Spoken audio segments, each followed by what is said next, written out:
So yes, there are still some legitimate complaints you can have about the WWE that I will give you and I'll agree with you on. But there's so many other complaints that the IWC has had for the longest damn time about this fucking company. Yet the WWE is addressing so many of them. Yet these people that are bitching about the things that the WWE is actually changing, fixing, and addressing are still bitching about them like they haven't done anything as a company, even though the company clearly has. Confused? Well, shit, I'm confused. Why is the IWC bitching about the WWE so damn much still, especially after SummerSlam? Let's look at some of the common complaints and point out how the WWE has addressed them. The lack of mid-card storylines. You look at SummerSlam. Every single match on that entire card had some type of storyline and some type of purpose. There was really nothing random. The two Divas matches had purpose. Kane versus Bray Wyatt, Damian Sandow, Cody Rhodes, Brock Lesnar, CM Punk, any of the non-title matches, they all had purpose and meaning and a story to them. A lack of tag team wrestling. You've got a full tag team division in the WWE now. They're actually featuring tag teams every week. Hell, sometimes you're getting multiple tag team matches without having Teddy Long being the general manager. You've got the Shield. You've got the primetime players, the Usos. You've got tons of funk, 3MB. They're running damn vignettes. You got the Real Americans, excuse me. You've got them running damn vignettes for Primo and Epico as repackaged matadors called Los Matadores. They are running video packages for goddamn Primo and Epico, parading them around as matadors. Don't bitch about the tag team division. You've got one. The Divas don't matter. They don't care about the Divas. The Divas had two matches at one of the big four pay-per-views. They have their own damn TV show, and they get multiple segments on TV every single week. So no, this Divas division is a lot more compelling and interesting than it was 6 months or a year ago. And they're treating these Divas like they matter because, quite frankly, from the WWE's perspective right now, they're one of the most important things in the entire damn company. All the IWC people that love to come on here and all they ever talk about, they pretend like all these other things matter, but when it gets down to it, the only thing they give a fuck about is in-ring wrestling. Even though a lot of times they're confused with what really makes a good match and they like gymnastics instead, go CROH for an example. But you even get some of that in WWE. You're getting the types of matches that you love. You get the matches like the CM Punks versus the Daniel Bryans, the CM Punks versus the Chris Jerichos. You get these type of matches that you should be loving, that Damian Sandows and the Cody Rhodeses. You know, when you had Kane and Daniel Bryan facing off against the Shield, you're getting good in-ring action, quality matches, and yet you're still bitching about the WWE's in-ring product. The same old faces. Well, let's see. You got people like the Shield as tag team champions, Curtis Axel as your Intercontinental champion. You've got other people in the company that are being featured, like the Wyatt family and Fandango and Antonio Cesaro. Would go on and on and on. It's not the same old faces. The heels are too weak. The heels are so weak, in fact, that every single champion in the entire WWE is a heel, not to mention another fresher face like Damian Sandow, who is your Money in the Bank winner for the World Heavyweight Championship. You get the point. And he's a heel as well. So every champion's a heel. Everyone. And the Money in the Bank holder, the one that's left, is also a heel. You get the whole stigma with the WWE that all they like are the muscle-bound steroid freaks in the main event scene. Well, you look at it and you can sit there and say, oh, you know, Orton's been popped off a couple times for steroids. Cena looks like a roid head. But CM Punk is a top guy. Daniel Bryan is in the fucking main event. He just pinned John Cena 100% clean at SummerSlam, dumbasses. You think this company only cares about steroid freaks?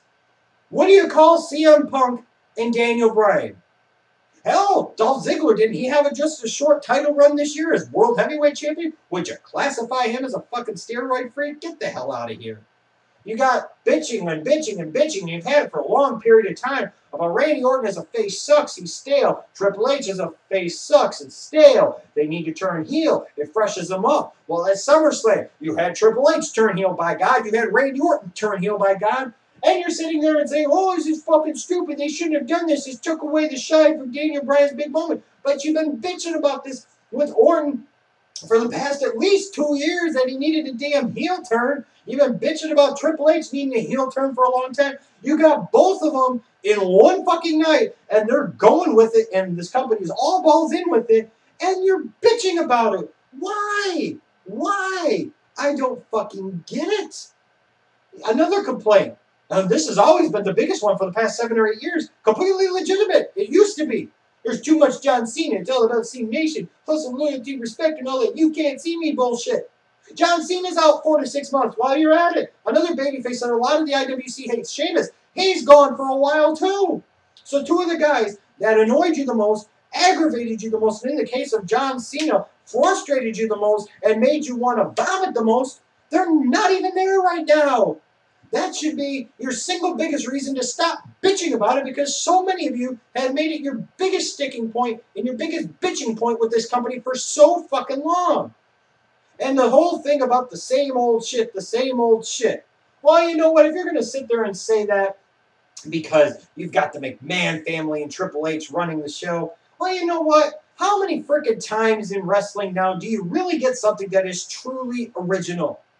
So many storylines are going to be recycled because so many damn things over the years have been done in the wrestling business with so many damn different companies. But if you want to say they're giving me the same old shit, okay, let's see here.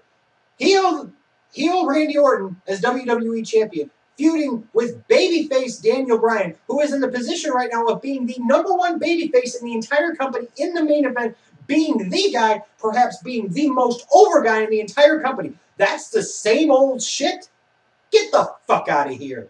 You've got a World Heavyweight Championship feud that looks like it's coming between RVD and ADR. I don't want to see RVD as world champion, but is that something different? RVD versus ADR? Yeah, goddamn right it is. They're teasing Dolph Ziggler versus Dean Ambrose. That's something that a lot of you should circle jerk to. Is that something different? Is that something fresh? You goddamn right it is. Miz and Fandango. Again, something different, something fresh. The Shield versus Mark Henry and the Big Show in a tag team title feud. Something different, something fresh.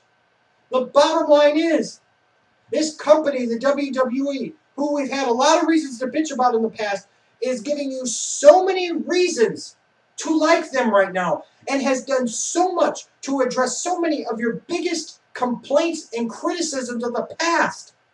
And now you're pissed off. Why? Because Daniel Bryan beat John Cena 100% clean at SummerSlam, and then Triple H turned heel, which is what you wanted, most of you, and Randy Orton turned heel, which pretty much everybody agreed needed to happen, and you're afraid that it was a burial and it took his shine? Let me put it to you this way. Daniel Bryan wins more by losing in that situation. Think about somebody like Mankind. How many times was he WWE champion, and how long were his combined title reigns, and did it fucking matter one bit? No, it didn't. There are certain individuals that if it's done right, it doesn't matter, and they win more by losing because it gets people behind them. It's the whole concept of the babyface facing odds and coming back and overcoming the odds, and having the McMahon family behind Randy Orton. Those are some long-ass odds for Daniel Bryan. No, you dipshits, it doesn't bury him. It makes him stronger. It makes him better than ever. And it cements his place as a top guy in the WWE, which, again, you would think with so many people in the IWC would be your #1 priority above all else. The biggest thing that I want to find out from the IWC, is what the fuck do you want? And why are you doing so much bitching still about the WWE when they've given you so much of what you want?